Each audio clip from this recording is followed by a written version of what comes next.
Hello friends, આપણે YouTube channel game changing સાયકોલોજીમાં આપ સૌનું હાર્દિક સ્વાગત છે.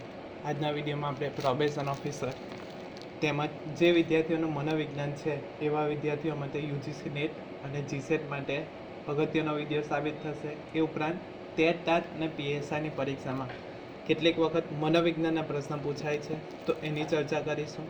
આ જીસીઆરટી પાઠ્યપુસ્તક આધારિત મનોવિજ્ઞાનના ખૂબ જ અગત્યના પ્રશ્ન છે, જે ઘણી બધી સરકારી પરીક્ષાઓમાં સીધા પ્રશ્ન પૂછાય છે, તો એની ચર્ચા કરીશું. તો આ વિડીયો નંબર 7 છે, એટલે અગાઉના વિડીયો 6 ન જોયા હોય તો એ તમામ વિડીયો પ્લેલિસ્ટમાં તમે જઈને જોઈ શકો છો. એ ઉપરાંત પ્રોબેશન ઓફિસરમાં જે હાલમાં નવો સિલેબસ જાહેર કરવામાં આવ્યો છે, તો એ અંતર્ગત પણ ઘણા બધા પ્રશ્ન એ સિલેબસ અંતર્ગતના છે, તો એ રીતે પણ તમને ઉપયોગી સાબિત થશે. તો સૌપ્રથમ પ્રશ્ન છે, નીચેનામાંથી કયું ભાષાનું લક્ષણ નથી? એટલે કે એવું કયું લક્ષણ જે છે એ ભાષાનું લક્ષણ નથી? ઓપ્શન એ લાગણીઓનું તંત્ર, ઓપ્શન બી પ્રતીકોની ઉપસ્થિતિ, ઓપ્શન સી નિયમોનો સમૂહ અને ઓપ્શન ડી પ્રત્યાયન. તો સાચો જવાબ આવે છે લાગણીઓનું તંત્ર એ ભાષાનું લક્ષણ નથી. એટલે કે ભાષાના અલગ અલગ જે લક્ષણો છે તો એમાં આવે છે પ્રતીકોની ઉપસ્થિતિ, એટલે કે આપણે કોઈક વસ્તુઓ જોઈએ છે, પ્રતીક કે જેને આપણે ચિહ્ન કહીએ છીએ, એની ઉપસ્થિતિ હોય તો આપણે એના આધારે ભાષાનો ઉપયોગ કરીએ છીએ. તો પ્રતીકોની ઉપસ્થિતિ એ ભાષાનું લક્ષણ છે. ત્યારબાદ નિયમોનો સમૂહ એ પણ ભાષાનું લક્ષણ છે. અને પ્રત્યાયન, તો આ ત્રણ જે છે પ્રતીકોની ઉપસ્થિતિ, નિયમોનો સમૂહ અને પ્રત્યાયન જે છે એ ભાષાના લક્ષણો છે. જે લાગણીઓનું તંત્ર એ ભાષાનું લક્ષણ નથી. તો તમારે યાદ રાખવાનું છે કે ભાષાના લક્ષણો કેટલા છે અથવા તો કયા કયા છે? તો પ્રતીકોની ઉપસ્થિતિ, નિયમોનો સમૂહ અને પ્રત્યાયન એ ભાષાના લક્ષણો છે. ત્યાર પછીનો પ્રશ્ન છે, આપણે ભાષાની અભિવ્યક્તિ કઈ રીતે કરીએ છીએ? કે આપણે જે ભાષાનો ઉપયોગ કરીએ છીએ તો અભિવ્યક્તિ કે આપણા લાગણીઓ જે છે, આવેગો જે છે, જેને આપણે વ્યક્ત કરીએ છીએ, બીજાની સમક્ષ અભિવ્યક્ત કરીએ છીએ, તો એ કઈ રીતે કરીએ છીએ? ઓપ્શન એ બોલીને, ઓપ્શન બી લખીને, ઓપ્શન સી સંકેતો દ્વારા અને ઓપ્શન ડી આપેલ તમામ. તો આપણે ભાષાની અભિવ્યક્તિ બોલીને પણ કરીએ છીએ, એટલે કે કોઈક બીજાની સમક્ષ આપણા વિચારો વ્યક્ત કરીએ છીએ તો એ બોલીને પણ કરીએ છીએ. બીજો ઓપ્શન છે લખીને, તો આપણા વિચારો, લાગણીઓ હોય તો એ બધા આપણે લખીને બીજાને અભિવ્યક્ત કરીએ છીએ. અને ત્રીજો ઓપ્શન છે સંકેતો દ્વારા, સિમ્બોલનો ઉપયોગ કરીને આપણે આપણી ભાષાની અભિવ્યક્તિ, ફોર એક્ઝામ્પલ ગુસ્સો વ્યક્ત કરવો હોય તો આપણા જે મોંના હાવભાવ જે છે તો એના દ્વારા પણ આપણે સામેવાળી વ્યક્તિને આપણા જે પણ કોઈ ગુણો છે યા આપણા જે પણ આવેગો જે છે તો એને અભિવ્યક્ત કરીએ છીએ. તો ભાષાની અભિવ્યક્તિ આપણે બોલીને, લખીને અને સંકેતો દ્વારા કરીએ છીએ. ત્યાર પછીનો પ્રશ્ન છે, વાણીના લઘુત્તમ એકમને શું કહેવામાં આવે છે? ઓપ્શન એ ધ્વનિ એકમ, ઓપ્શન બી અર્થપૂર્ણ એકમ, ઓપ્શન સી સંયોજન એકમ અને ઓપ્શન ડી શબ્દાર્થ એકમ. તો સાચો જવાબ આવે છે ઓપ્શન એ ધ્વનિ એકમ તરીકે ઓળખવામાં આવે છે. કે વાણીના લઘુત્તમ એટલે નાના એકમ જે છે અથવા તો નાનો એકમ જે છે તો એને ધ્વનિ એકમ તરીકે ઓળખવામાં આવે છે. ત્યાર પછીનો ખૂબ જ અગત્યનો પ્રશ્ન છે, જે વિદ્યાર્થીઓનું મનોવિજ્ઞાન છે એવા વિદ્યાર્થીઓ માટે યુજીસી નેટ અને જીસેટમાં ઘણી બધી વખત આ પ્રશ્ન પૂછાયો છે. ભાષાના નાનામાં નાના અર્થપૂર્ણ એકમને શું કહેવામાં આવે છે? Option A phoneme, option B morpheme, option C syntax અને ઓપ્શન ડી સિમેન્ટિક્સ. તો સાચો જવાબ આવે છે ઓપ્શન બી મોર્ફિન તરીકે ઓળખવામાં આવે છે. એટલે કે ભાષાના નાના અર્થપૂર્ણ એકમને મોર્ફિન કહેવામાં આવે છે. ફોર એક્ઝામ્પલ મિત્ર, જે મિત્ર શબ્દ જે છે તો એ મોર્ફિનનું એક્ઝામ્પલ છે. કઈ રીતે? તો મિત્ર એ શું છે? તો એક વચન શબ્દ છે. આ મોર્ફિન છે કે આ એક વચન છે. હવે મોર્ફિનમાં આપણે કાનો માત્ર લગાવી દઈએ તો એ બહુવચન થશે. કઈ રીતે? તો મિત્રો, તો મિત્રો બહુવચન થઈ ગયું. તો આ શું છે? બહુવચન છે. તો ભાષાના નાનામાં નાના અર્થપૂર્ણ એકમને શું કહેવામાં આવે છે? મોર્ફિન. તો આ મિત્ર જે છે તો એ એક વચન છે, તો એને મોર્ફિન કહેવામાં આવે. પરંતુ આપણે કાનો માત્ર લગાવીએ તો એના કારણે બહુવચન થઈ જાય છે. તો ટૂંકમાં ભાષાના નાનામાં નાના અર્થપૂર્ણ એકમને મોર્ફિન કહેવામાં આવે છે. ફોર એક્ઝામ્પલ, દોડવું. પરંતુ દોડ્યો શબ્દ, તો એ દોડવું એ એક વચન છે, તો મોર્ફિનમાં એમાં સમાવેશ થાય છે. તો ભાષાના નાનામાં નાના અર્થપૂર્ણ એકમને શું કહેવામાં આવે છે? તો મોર્ફિન કહેવામાં આવે છે. આપણે સીધું યાદ રાખીશું કે ભાષાના નાનામાં નાના પરંતુ કેવા અર્થપૂર્ણ એકમને શું કહેવામાં આવે છે? તો મોર્ફિન કહેવામાં આવે છે. ત્યાર પછીનો પ્રશ્ન છે, વડીલ કે મોભાદાર વ્યક્તિને વિનંતી કે સૂચન કરી શકાય, આદેશ આપી શકાય નહીં. આ બાબત ભાષાના કયા પાસાને સૂચવે છે? કે આપણાથી મોટા કોઈ વડીલ હોય યા મોભાદાર કે જેનો મોભો આપણાથી વધારે હોય, એટલે કે સ્થાન પ્રતિષ્ઠા વધારે હોય, એ વ્યક્તિને આપણે વિનંતી કે સૂચન કરી શકીએ છીએ. આપણે એને ઓર્ડર નથી કરી શકતા, એટલે કે આપણે આદેશ આપી શકતા નથી, પરંતુ શું કરી શકીએ? વિનંતી અથવા તો સૂચન કરી શકીએ છીએ. આ બાબત ભાષાના કયા પાસાને સૂચવે છે? ઓપ્શન એ ધ્વનિ શાસ્ત્રીય, ઓપ્શન બી શબ્દાર્થશાસ્ત્રીય, ઓપ્શન સી સામાજિક શાસ્ત્રીય સંદર્ભલક્ષી અને ઓપ્શન ડી વય સંદર્ભલક્ષી આપણે કહી શકીએ. તો સાચો જવાબ આવે છે સામાજિક શાસ્ત્ર સંદર્ભલક્ષી. આપણે કહી શકીએ કે સમાજના નીતિ નિયમોનું પાલન કરીને આપણે વડીલો કે મોભાદાર વ્યક્તિને વિનંતી કે સૂચન કરી શકીએ, પરંતુ આદેશ આપી શકતા નથી. તો એને શું કહેવામાં આવે છે? સામાજિક શાસ્ત્ર સંદર્ભલક્ષી જે નિયમ છે તો એ કહેવામાં આવે છે. અહીંયા ઘણા બધા વિદ્યાર્થીઓ ભૂલ કરી બેસે છે કે વય સંદર્ભલક્ષી, કે વ્યક્તિઓ આપણાથી મોટા છે એના કારણે આપણે શું જવાબ ટીક કરીશું?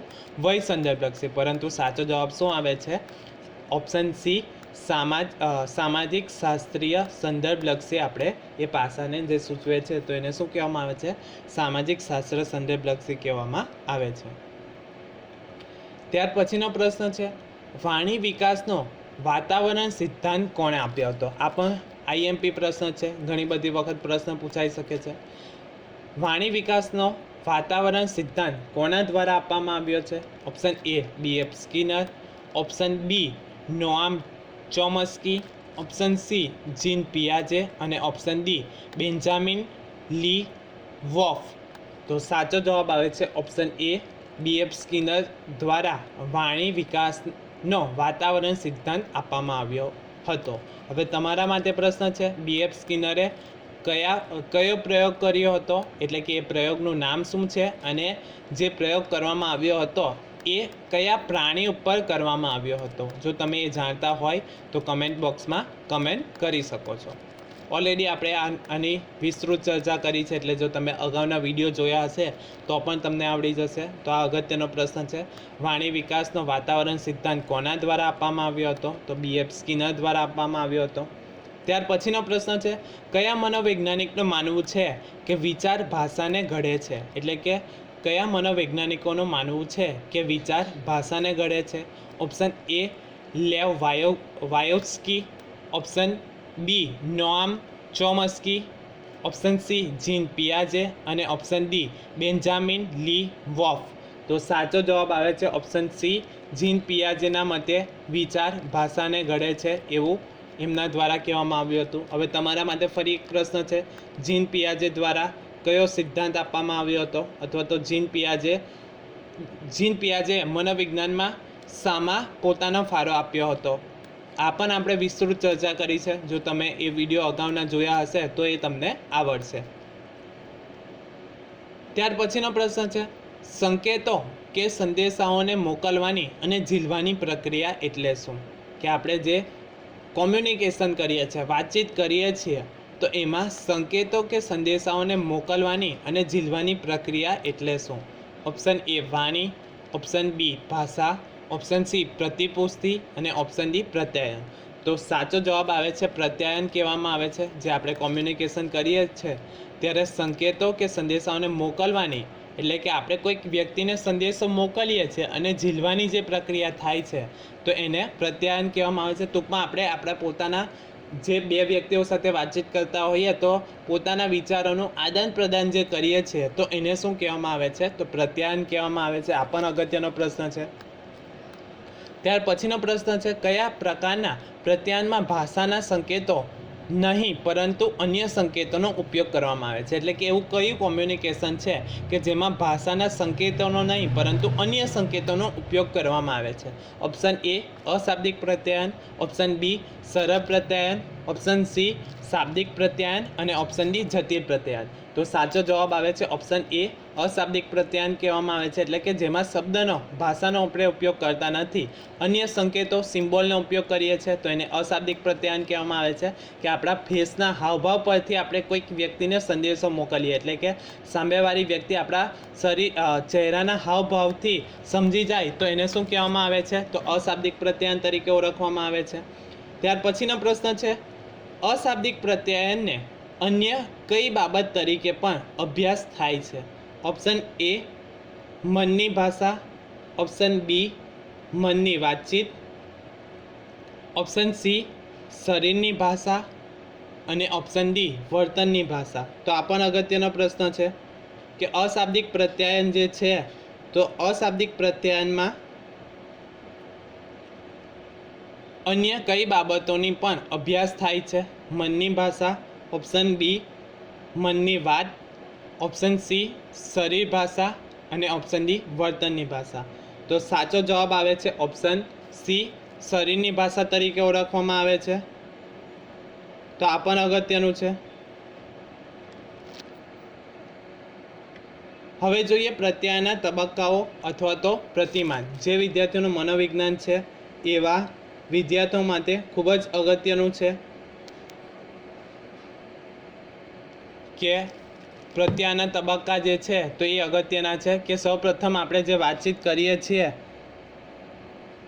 તો એ વાતચીત કઈ રીતે કરીએ છીએ? તો સૌપ્રથમ આવે છે વિચારનું ઉદ્ભવ સ્થાન, એટલે કે આપણને કોઈક વિચારો આવે છે, એટલે કે વિચારો આવે છે. પછી સંકેત કરીએ છીએ કે આપણા વિચારોને વ્યક્ત કરવા માટે કોડિંગ કરીએ છીએ.